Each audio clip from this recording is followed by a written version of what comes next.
Topic start करने वाले हैं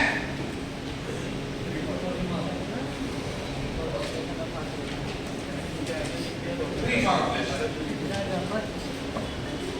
क्या मतलब है रिफॉर्मुलेशन का? नाम की समझ में आ रहा है, दो पार्ट में डिवाइडेड है। प्री मतलब पहले, फॉर्मुलेशन मतलब क्या? फॉर्मुलेशन मतलब डोजेज फॉर्म बनाना, मतलब टैबलेट बनाना, कैप्सूल बनाना, इंजेक्शन बनाना, ऑइंटमेंट बनाना, क्रीम बनाना, ये क्या हो गया? फॉर्मुलेशन। क्या हो गया? Formulation. What is this study? This study is pre formulation, मतलब फॉर्मुलेशन बनाने से पहले हम कौन कौन सी स्टडी करते हैं? That is called as pre formulation. That is called as pre formulation. तो सबसे पहले एक डेफिनेशन लिखिए, जल्दी से लिखिए definition. The phase of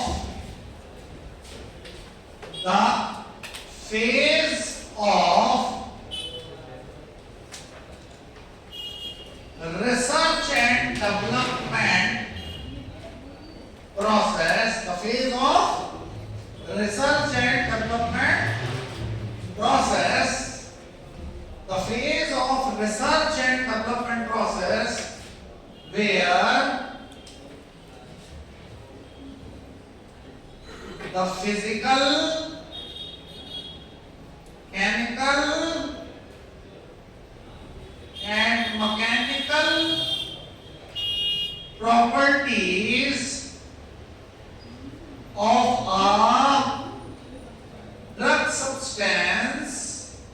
a drug substance is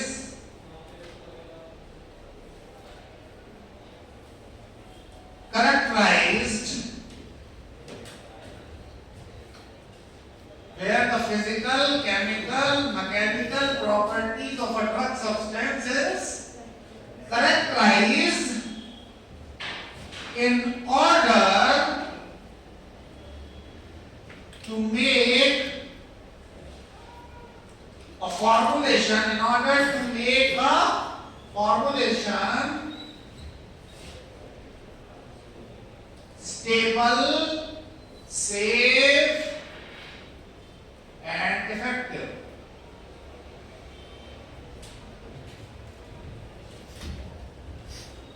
The phase of research and development process where the physical, chemical and mechanical properties of a drug substance is characterized in order to make a formulation stable, safe and effective.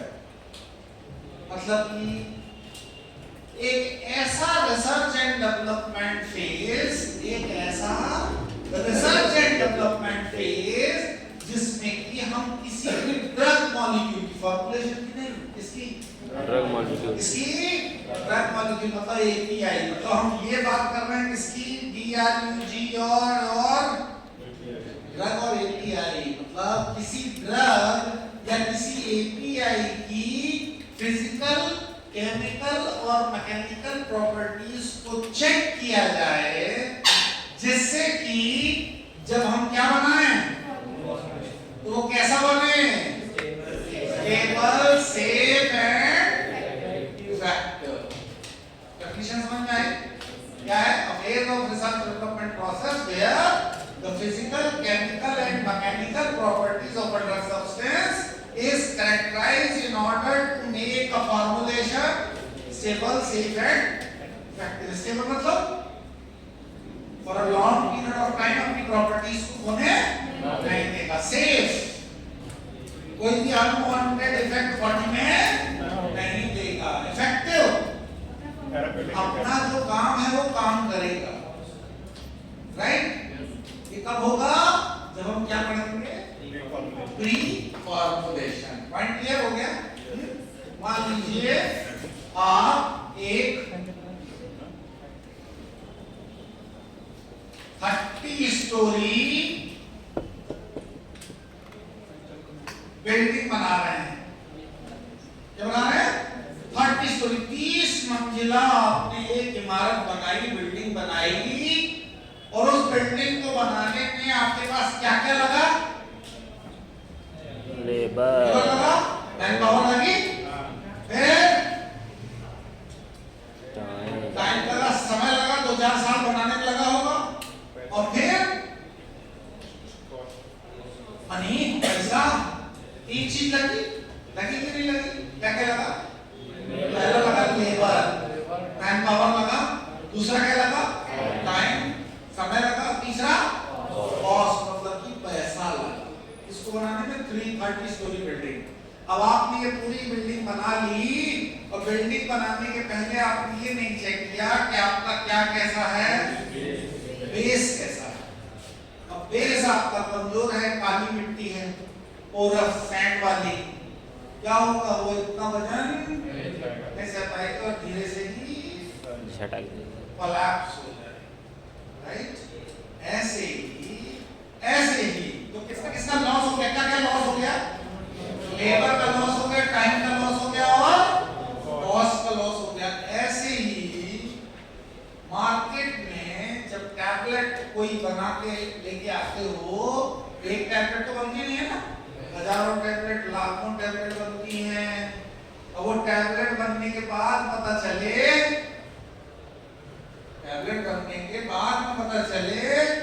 कि यार हमने method of preparation में 170 degree Celsius तक उसको गर्म किया था। क्या किया था? मेथड ऑफ प्रिपरेशन में कितना डिग्री सेल्सियस गर्म किया था? 170। और जो हमने एपीआई मिलाया था वो तो 140 डिग्री सेल्सियस पे क्या हो जाता है? डिग्रेड, खराब हो जाता है। आपने ये प्री फॉर्मुलेशन किया ही नहीं कि हमारा जो ड्रग है वो कितने टेम्परेचर पे खराब हो जाता है। आपने मेथड ऑफ प्रिपरेशन भी सेलेक्ट कर लिया, आपने बना भी लिया, राइट।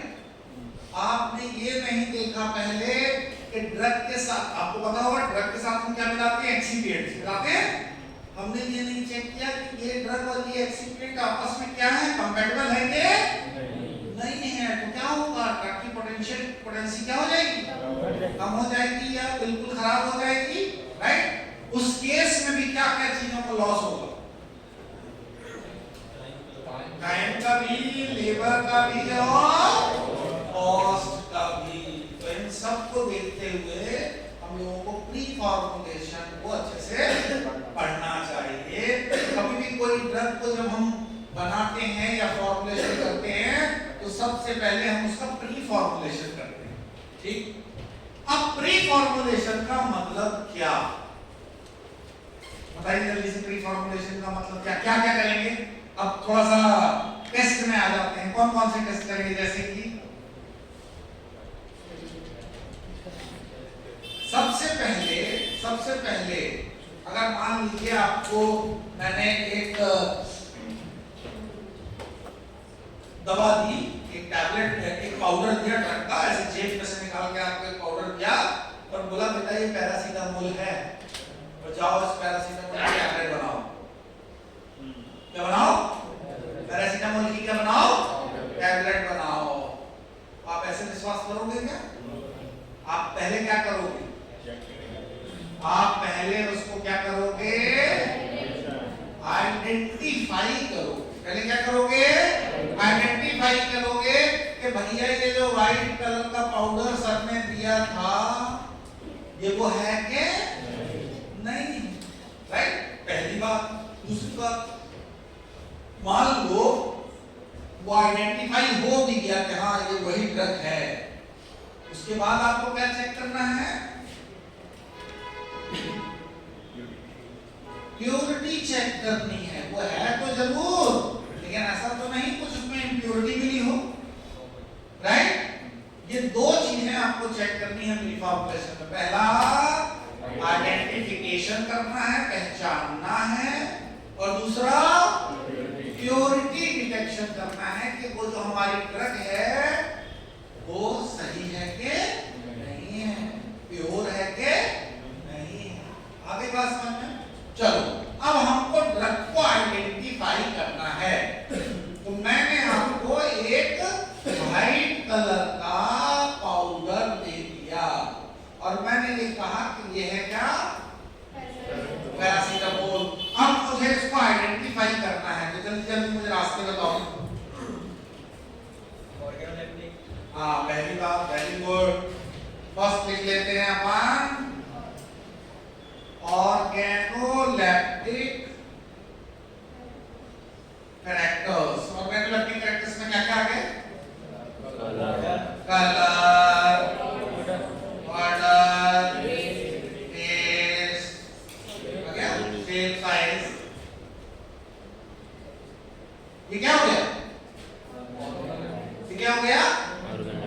Organoleptic characteristic. तो देखेंगे तो कंपेयर किससे करेंगे, कहां से करेंगे, चेक कैसे करेंगे? हाँ, इसको कहां से चेक करेंगे? आईपी के monographs. What are monographs? Monograph क्या होते हैं? मोनोग्राफ एक तरीके की जन्म कुंडली होती है ड्रग। जब आप इंडियन फार्माकोपिया खोलोगे तो हर ड्रग का क्या होता है? मोनोग्राफ, जिसमें सब लिखा रहता है कि वो व्हाइट कलर का है, वो फ्री फ्लोइंग है, टेस्ट करोगे तो मीठा है, सारी चीजें लिखा होगी उसमें। उसका एसे कैसे करोगे, उसका डिसोल्यूशन कैसे करोगे, उसका मेल्टिंग पॉइंट क्या है, उसका बॉइलिंग पॉइंट, सब चीजें उसके बारे में लिखी रहेंगी। वो चीज क्या कहलाती है? मोनोग्राफ। आईपी का जो मोनोग्राफ है मतलब कि it has all the details of drug.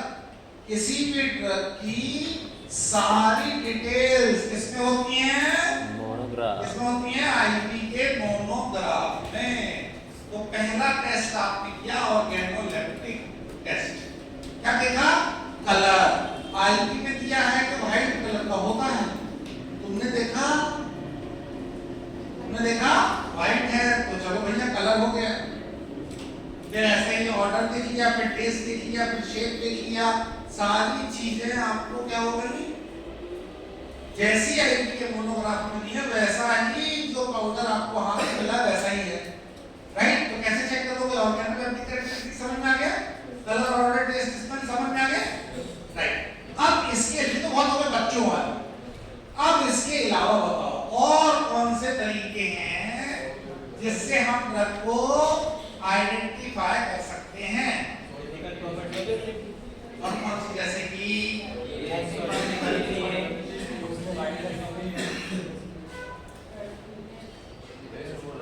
सबसे पहले हम करते हैं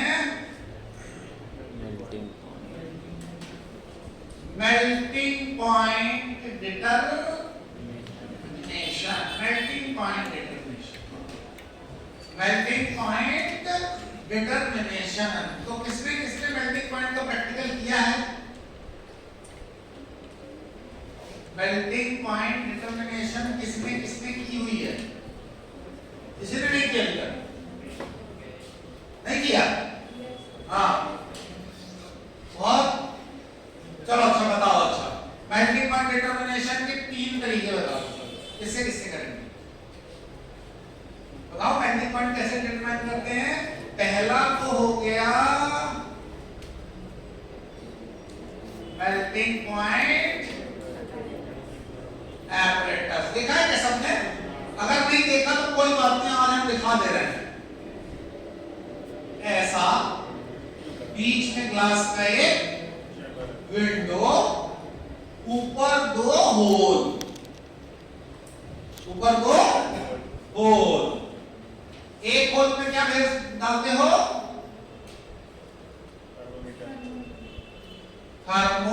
थर्मोमीटर। एक में क्या डाल दिया आपने?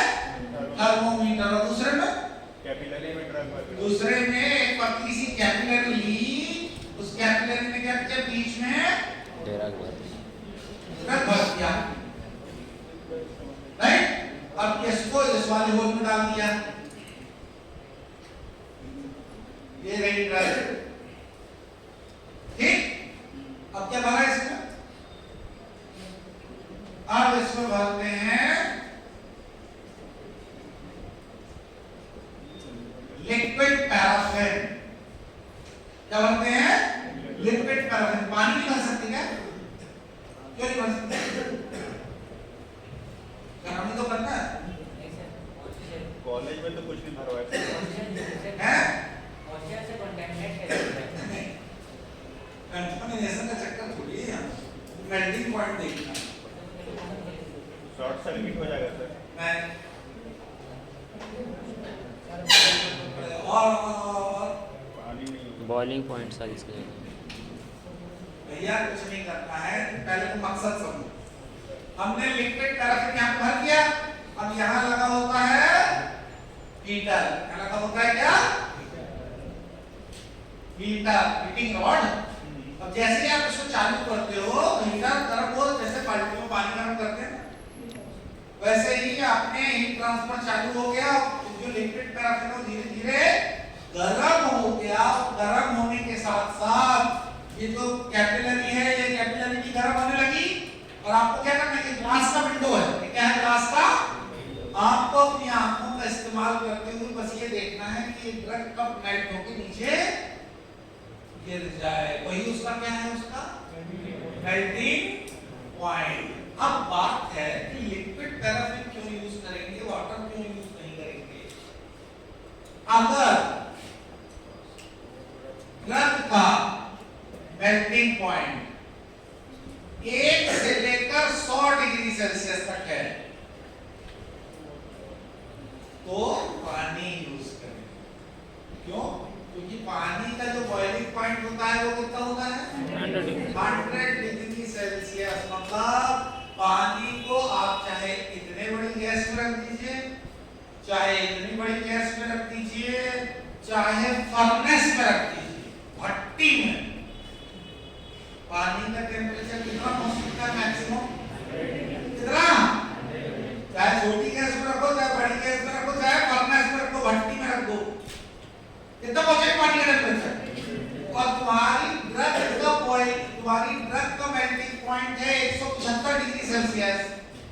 तुम्हारी ड्रग का मेल्टिंग पॉइंट कितना है, इसका मेल्टिंग पॉइंट कितना है, 175। तुमने भर दिया पानी, अब तुम बैठे हो कि कब पिघलेगा वो, तो पिघलेगा क्या, तो पिघलेगा ही नहीं, क्योंकि पानी 100 के बाद गरम होएगा ही नहीं।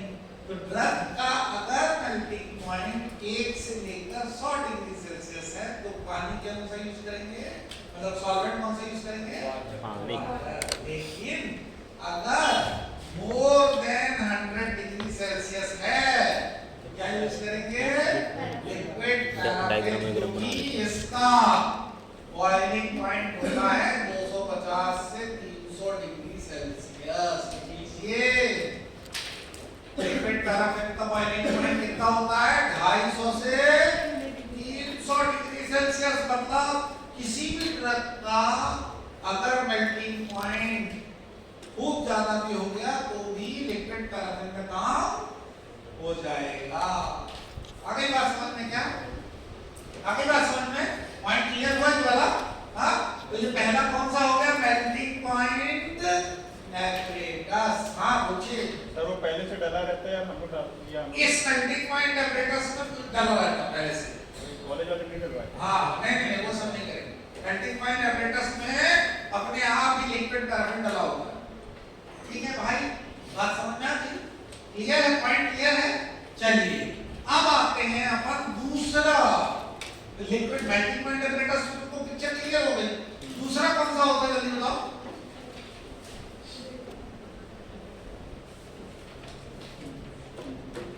थेल्स ट्यूब, ये क्या बड़ा है भैया, सुन रहे हैं इसका नाम क्या है,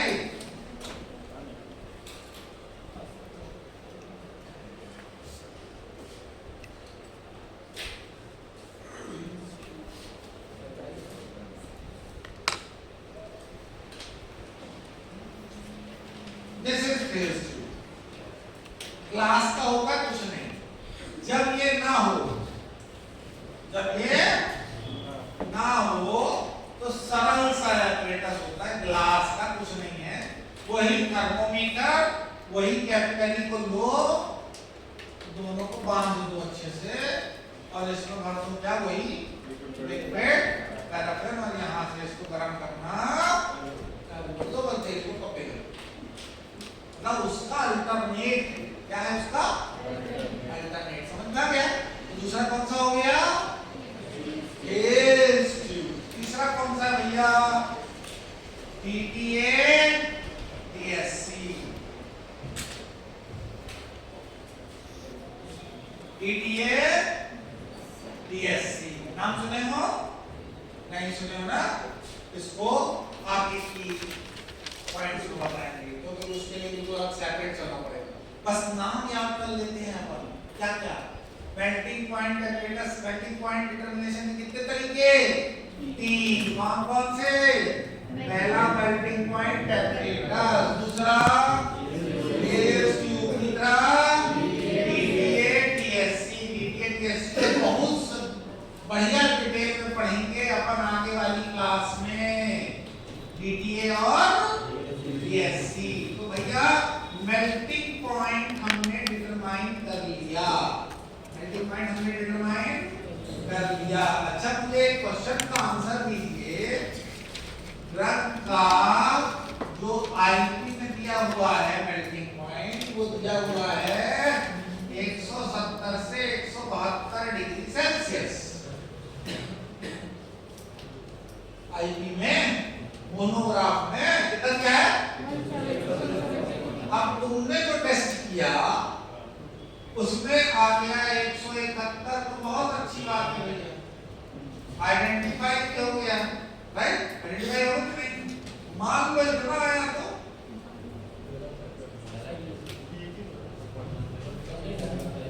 रिजल्ट क्या लिखो, काम चला भाई 170 से 172 तक मेल्टिंग पॉइंट होना चाहिए, रेंज में होता है हमेशा। और तुमने चेक किया तो कितना है, 171 डिग्री सेल्सियस आया, तो ठीक है। अगर 169 डिग्री सेल्सियस आया तो क्या करेंगे, क्या रिजल्ट निकालोगे, सही है। हाँ वेरी गुड। इसका आंसर ये है कि जब रिजल्ट से बहुत नजदीक होता है रिजल्ट जो आपका आया है, तो आप क्या लिखोगे, may be it is your drug, but impure. मतलब अभी भी, लेकिन एक बात और सुनो, ये जो आपने बोला कि इम्प्योरिटी है, you are not 100% sure, that's why मैंने क्या लगाया है, हो सकता है वो वाली ड्रग हो जिसका टेम्परेचर 178 से 170 डिग्री या 165 से 170 डिग्री सेल्सियस वाली वो वाली ड्रग हो सकता है कि नहीं, चांस है कि नहीं। इसलिए हमने क्या शब्द लगाया, हो सकता है कि ये ड्रग हो और वो शायद इम्प्योर हो। आई बात समझ में, तो इसका क्या निष्कर्ष क्या निकला, निष्कर्ष ये निकला इस टेस्ट में मजा नहीं आया। दूसरा आगे बात समझ में, मतलब तुमने निकाला मेल्टिंग पॉइंट, उस रेंज में नहीं आया, लेकिन अगर बिल्कुल नजदीक आया है तो क्या कह दोगे, हो सकता है कि ये वो लेकिन इम्प्योर हो। लेकिन कहाँ जब कर गया मे बी, तो आपको फिर दूसरा टेस्ट करना है कि नहीं। अब जल्दी से बताइए कौन सा टेस्ट करें आप, दूसरा टेस्ट करते हैं भाई। मेल्टिंग पॉइंट तो हो गया, मेल्टिंग पॉइंट के अलावा दूसरा टेस्ट करते हैं, कोई दूसरा टेस्ट लगाते हैं, कौन सा लगा लें जल्दी बताओ। ये मैं वही सीक्वेंस में बता रहा हूँ जिस तरीके से तुम लोग इंडस्ट्री में करोगे। तुम्हारे कौन के जो सीनियर हैं, जब तुम लोग नाइपर में सेलेक्ट हो जाओगे सारे के सारे, तो नाइपर मोहाली में एडमिशन लेने जाओगे तो वहां पे जब तुम लोग को प्रोजेक्ट करने को मिलेगा, इसी सीक्वेंस में आपको अपनी स्टडी करनी पड़ेगी। सबसे पहले डिटरमिनेशन करते हैं ऑर्गेनोलेप्टिक कैरेक्टरिस्टिक, फिर मेल्टिंग पॉइंट। पहले सरल सरल सस्ते सस्ते से निपटाते हैं। पहले क्या करते हैं, सरल सरल और सस्ते सस्ते निपटाते हैं। दूसरा मेथड जो सबसे ज्यादा यूज होता है वो यूज होता है ये, क्या है ये? FTIR। फुल फॉर्म क्या है? नहीं पता है तो लिख लेंगे, Fourier transform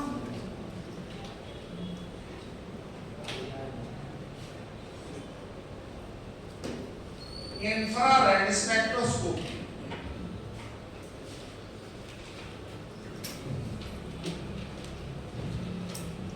Fourier transform infrared spectroscopy. Fourier transform infrared spectroscopy FTIR। कितने लोगों ने देखा है, सुना है इसके बारे में? और क्वेश्चन देखा है FTIR क्या होता है, कैसा होता है, क्या काम करता है? क्या काम करता है FTIR? आइडेंटिफिकेशन का, और क्या करता है? आइडेंटिफिकेशन को पढ़ रहे हैं। फंक्शनल ग्रुप डिटरमिनेशन करता है। चलो देखिए, देखते हैं क्या आप लिखिए। अब ध्यान से देखिए, अब आपका जो ड्रग है, अब आपको क्या करना है? वो भैया वो मेल्टिंग पॉइंट वाले ने तो धोखा दे दिया, मजा नहीं आया उसको, तो हमने फिर दूसरा रास्ता किया। क्या कौन सा? FTIR। हमने FTIR में क्या किया? हमने FTIR में क्या किया? एक प्लास्टिक की छोटी सी पॉलिथीन ली, उसको खोला, उसमें एक चुटकी अपना ड्रग डाला और 150 रुपये दे दी एनालिस्ट। किसको दिया? जो भी FTIR को चलाता है, तुम लोग नहीं चलाते, ज्यादातर वो एनालिस्ट चलाते हैं, क्योंकि थोड़ा महंगा है इंस्ट्रूमेंट, थोड़ा इंस्ट्रूमेंट महंगा है, 10-12-15 लाख का आता है, इसलिए थोड़ा सा सोफिस्टिकेटेड हो। आगे बात समझ में? आगे बात समझ में? सस्ते वाले भी आते हैं, 2.5 लाख 1.5 लाख हो जाता है। कितने का आता है? 150 का कौन बोल दिया है? नलायक, 150 रुपया लगा है चार्ज। हाँ, इधर देखिए, अब इधर देखिए सब लोग, अब इधर देखिए सब लोग। हमने क्या किया? FTIR से चेक करना है। हमने एक पॉलिथीन ली, ड्रग का सैंपल भरा, और ड्रग का सैंपल भरने के बाद हमने एनालिस्ट को दे दिया, 150 रुपया दे दिया उसको। 150 रुपया देने के बाद बोला सुबह आना। जब सुबह आए तो तुमको उसने कागज दिया, जिस कागज में कुछ ये बना हुआ था।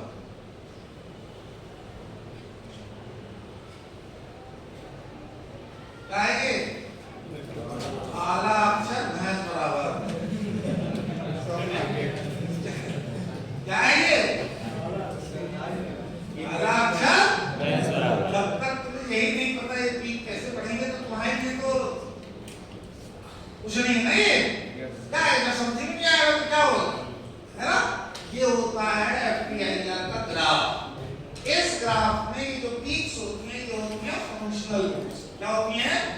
Functional groups. जैसे मान लो OH, जैसे मान लो NH, SH, COOH, ये मान लो किसी ड्रग के फंक्शनल ग्रुप्स हैं, तो वो फंक्शनल ग्रुप्स की ये पीक है, राइट?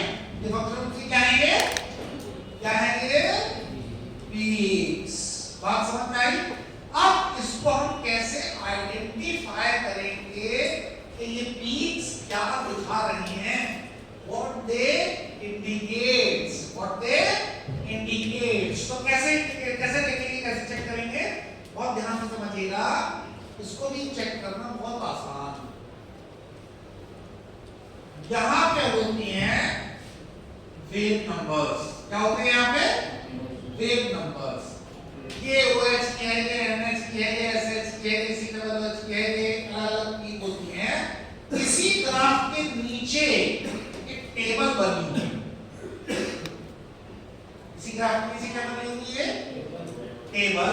उस टेबल में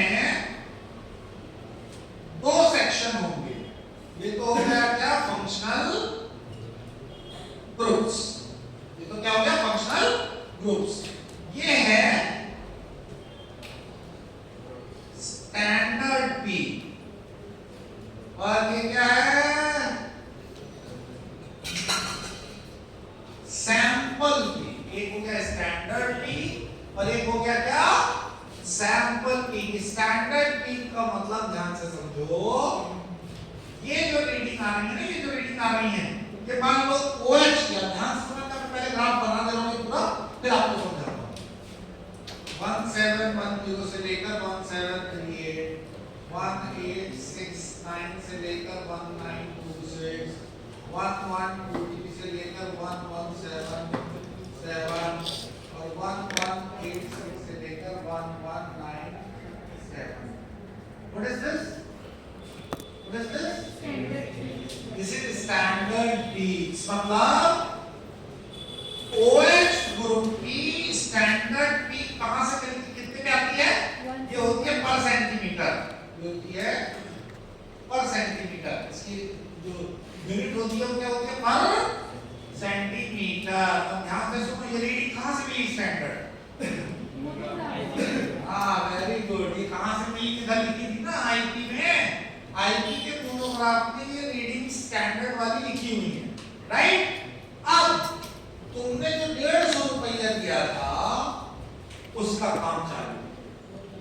जो तुमने 150 रुपया दिया था, अगर रीडिंग आई 1726, 1873, 1168 और 1192, तो अब आपको क्या चेक करना है?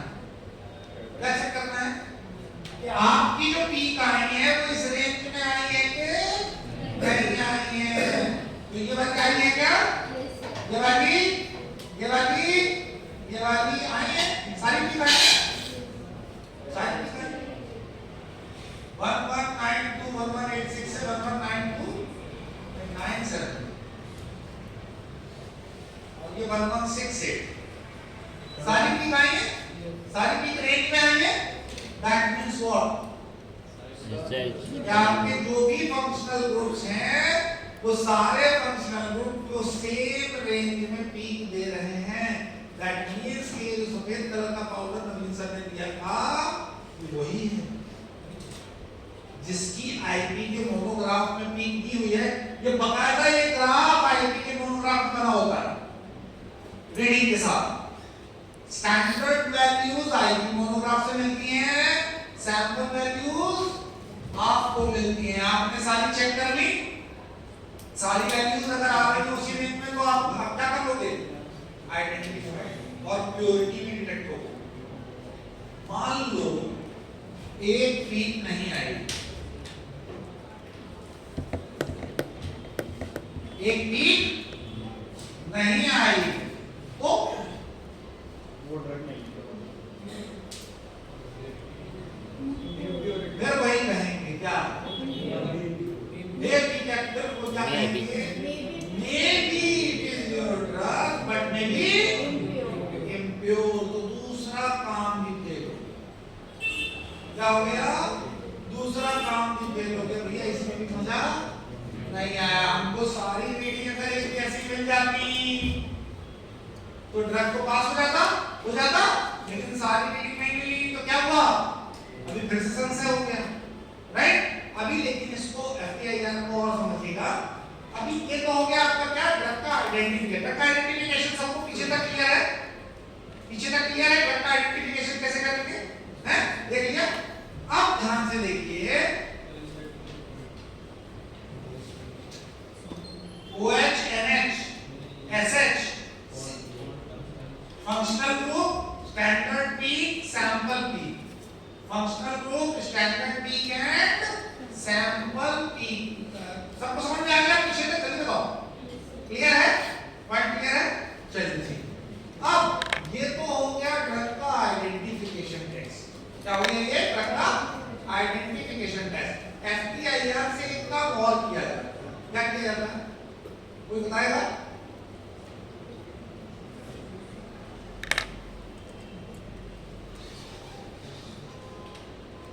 Drug excipient compatibility test. क्या किया जाता है? Drug excipient compatibility test. मतलब कि मान लीजिए आपने एक टैबलेट बनानी है, तो उस टैबलेट टैबलेट में आपने ड्रग ले ली, अब आपको पता है ना टैबलेट बनाने के लिए क्या क्या लगता है, बाइंडर, डाइल्यूएंट, ग्लाइडेंट, लुब्रिकेंट, लगता है कि नहीं लगता? सुना है सबने? क्या कौन से एक्सीपिएंट लगते हैं? तो हम नाम लिख रहे हैं, हम ये लिख रहे हैं drug plus excipient 1, excipient 2 plus excipient 3 plus excipient 4 plus excipient 5। 5 excipient आपने यूज किए, इसके साथ ड्रग के साथ आपने 5 एक्सीपिएंट यूज किए। तो आपको ये भी तो चेक करना है, क्योंकि देखो आपको ये तो पता होगा कि एक्सीपिएंट क्या होते हैं, एक्सीपिएंट क्या होते हैं, इनर्ट होते हैं। इनर्ट मतलब जो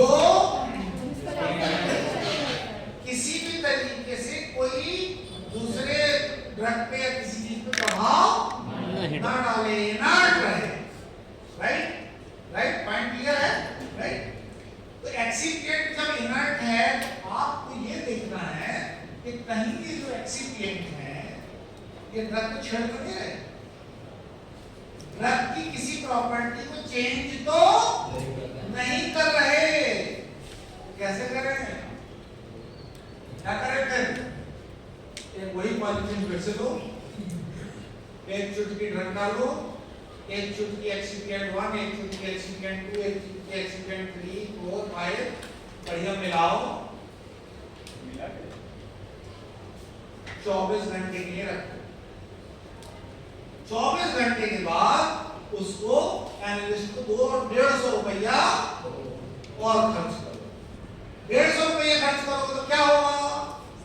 आप सुबह जब जाओगे तो फिर आपको वही वाला ग्राफ देगा वो, राइट?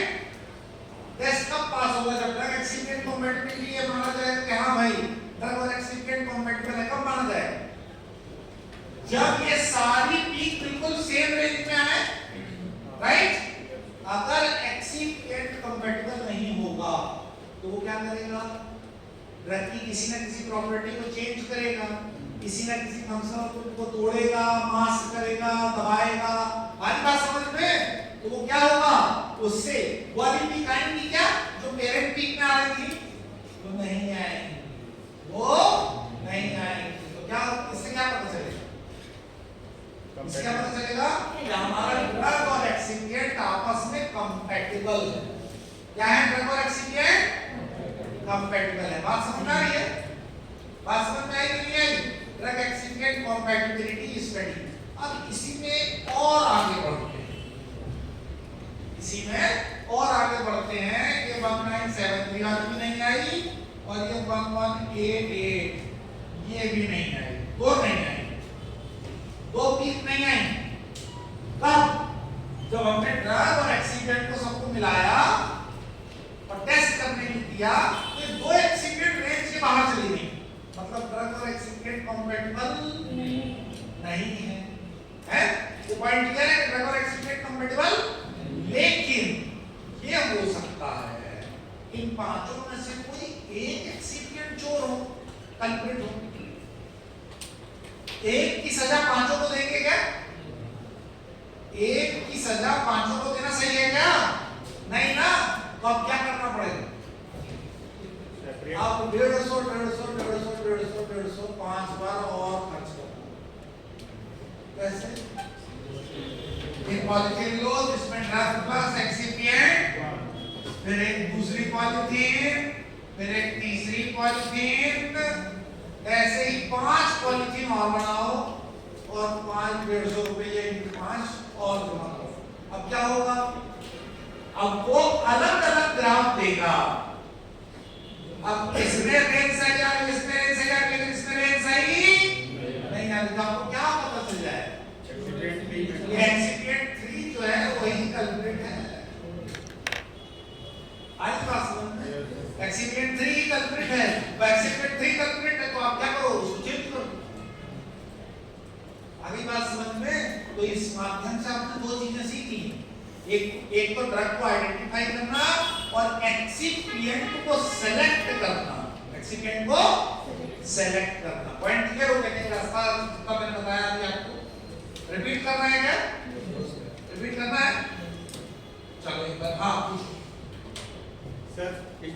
में ही एक्सिपिएंट सब अलग अलग करके दे देंगे तो क्या दिक्कत है? 750 रुपए खर्च करने से पहले अगर 150 रुपए में काम बन जाता है तो 750 रुपए क्यों खर्च करेंगे भाई? और सर एक और कि अगर E1 E2 E3 मतलब ये अगर आपस में ही कुछ रिएक्शन करके फिर ड्रग को अगर वो करेंगे तो जैसा E1 E2 E3 जैसे जो एक्सिपिएंट है, दो एक्सिपिएंट आपस में रिएक्शन करेंगे देखो सिंपल सी बात है, मेजरली एक्सीडेंट तो क्या होते हैं? इनर्ट होते हैं। जब और फर्दर स्टडी करते हैं तो इसी में एक और स्टडी होती है जिसको हम बोलते हैं excipient compatibility test. Excipient compatibility test करते हैं, लेकिन ये थोड़ा सा ज्यादा एडवांस वर्जन है।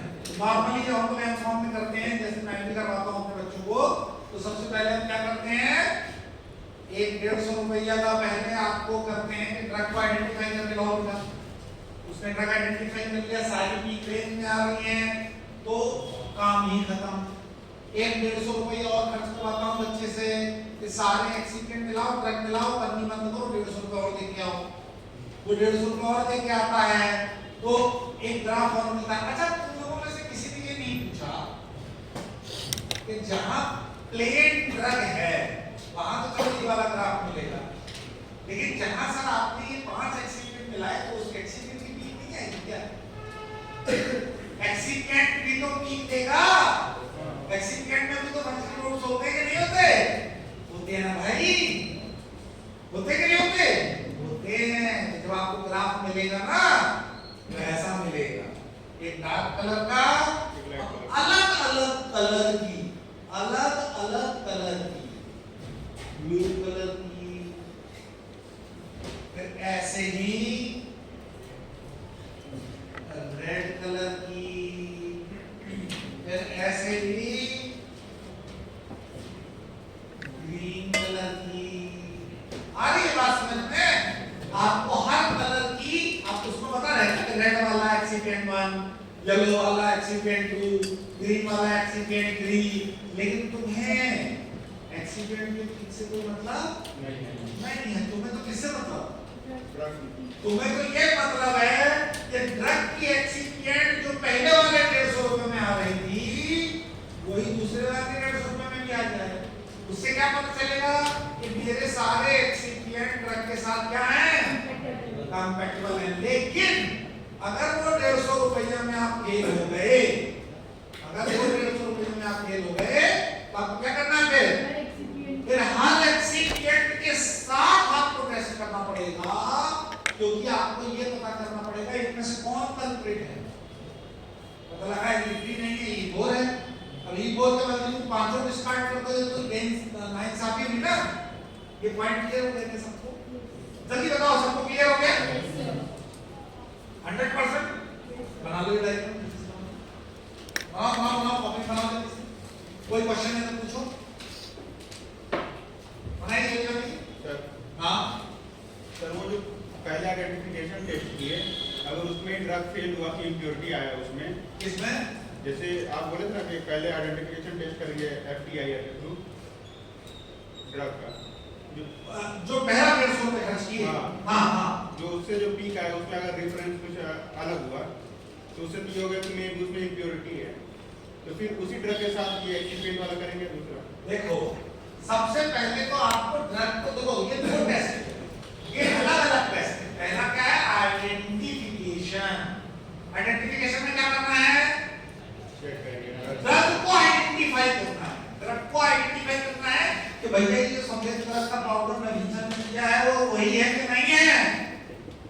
तो उसके लिए क्या क्या प्रतिबंध के 150 रुपए के ये ग्राफ मिला, उसकी सारी पीक अगर रेंज में आ रही है तो ओके है। फिर आप ड्रग एक्सीडेंट कंपैटिबिलिटी स्टडी करोगे। जब वो वहीं फेल हो जाएगा, सारी रेंज में आएंगे तो कहां का एक्सीडेंट होगा? पहला टेस्ट क्या हो गया?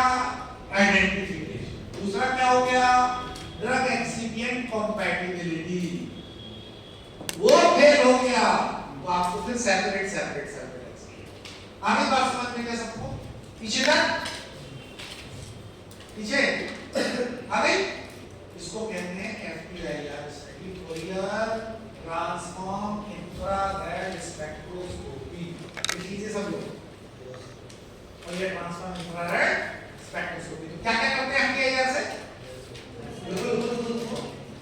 FTIR application.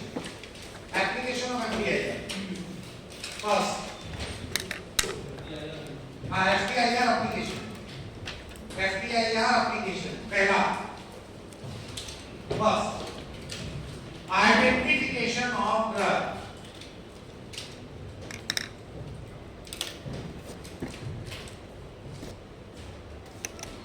Second, purity detection. Second, purity detection. Identification of drug. दूसरा, purity detection. तीसरा, drug excipient compatibility study. Excipient compatibility study. चौथा, excipient compatibility study. Excipient compatibility study.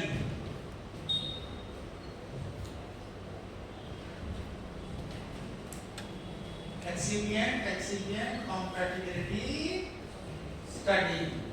Next, qualitative and quantitative analysis. Qualitative and quantitative. Qualitative and quantitative analysis. Qualitative and quantitative analysis. मतलब qualitative क्या होता है?